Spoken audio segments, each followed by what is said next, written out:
Guys, before the Japanese and the Austrian KTM group took over motocross, up to 1973, this was the bike that dominated motocross. It was kind of changing of the guard in 73 when Honda came out with the CR250R Elsinore. This was the last year of the European dominance. In the 60s, they absolutely kicked ass. Multiple world championships were won. This bike was built in Czechoslovakia, aka the CZ name. It's an air-cooled two-stroke steel frame, twin shock with massive torque, bulletproof reliability, and a very simple, rugged design. And there's some real famous guys that race these bikes. Joel Robert rode CZ in his career, won multiple 250cc world championships in 64, 68, and 69. He's one of the greatest 250 riders ever. Roger DeCoster, that ring a bell? He was an early CZ rider before his Suzuki fame. He was a 5-time 500cc motocross champion later on. Jaroslav Falta raced these bikes, and he was kind of controversial. He was a factory CZ rider, one of the fastest riders in the world in the early 70s. He had a controversial 1974 250 World Championship loss, which we'll talk about that later, but arguably he was robbed of it. But Eastern European CZ factory riders had a strong presence in the Soviet bloc teams in the European GP circuit.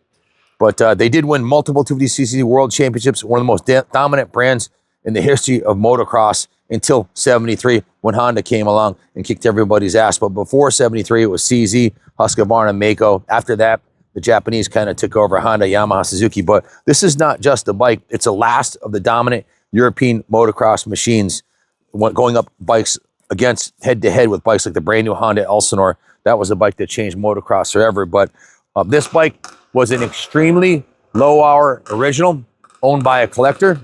And it was on display in his private museum that he had built. And that's a 76 RM250 that just went by here. So every day at the museum, that's the kind of stuff we get here. So, but this bike was in really, really good condition when we got it. The engine was on the original bore, still had the cross hatching on the cylinder. It's got a brand new piston in it on the original bore. The cylinder's in perfect shape. The original clutch and transmission are excellent. The original frame was in mint shape, and it was a really good bike to take to the next level. So we took the thing and took it to the next level. Starting at the front of the bike, you can see the original wheel was polished. The spokes were polished and cleaned. The hub was repainted, this magnesium type color, as was the brake backing plate. The fork lowers were polished. The chrome fork uppers are in mint condition. New fork rubbers on here. Brand new front number plate. The fender is in really good condition. It's got a new set of bars on it, new grips, new Terry cable cables, new polished aluminum levers. The Whirlpool throttle's in mint shape. The fuel tank we had professionally painted, this bright red color. Christy Steiger Designs, my honey, she redid the graphics, the CZ250 and tank graphics, and the cool number plate graphics that it has on it, along with the world champion CZ logo on the back here.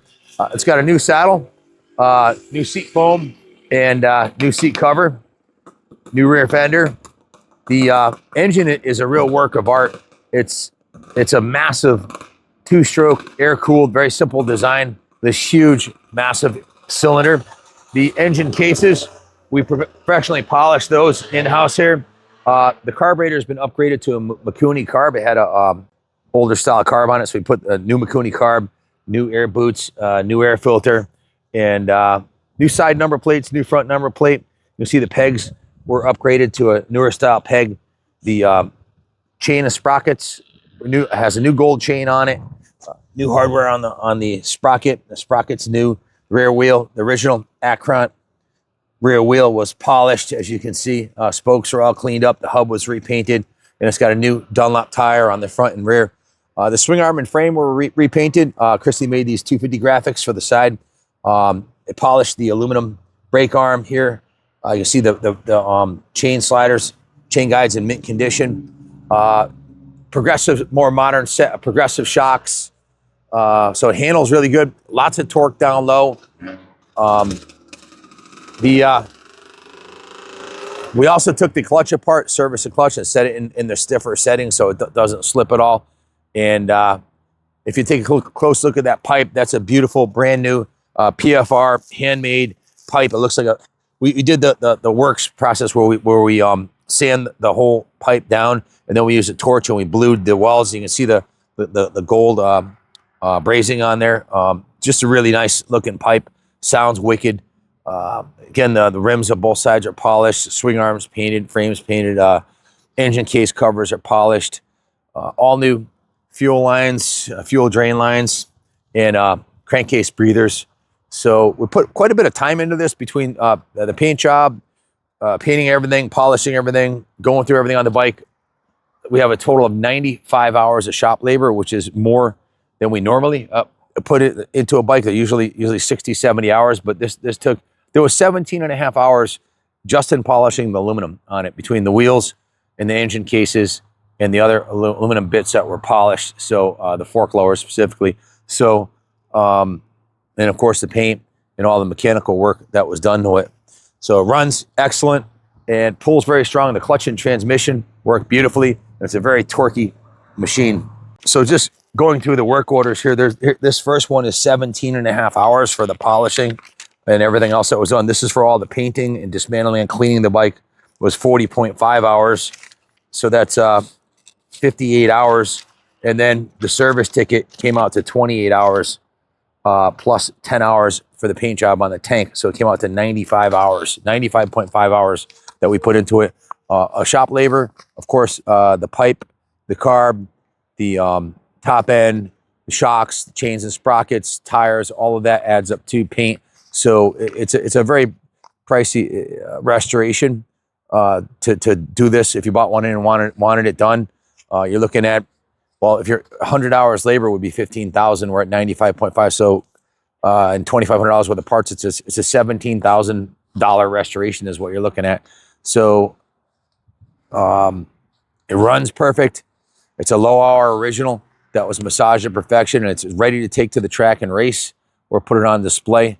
It's a pretty rare, iconic piece of motocross history here that was preserved for the long haul now. So if you have any questions about it, give us a call, 860-454-7024.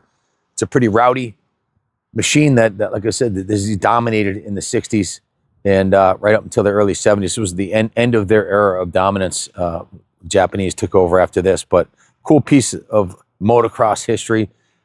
Glad to have had it here. Really enjoyed doing the restoration on it and getting it tuned and dialed and riding it. So if you have any questions, give us a call. We can ship this anywhere for you. White glove and clothes shipping anywhere in the U.S. And we also can finance these in-house. So if you have any questions, give us a call. Thanks for watching. God bless America.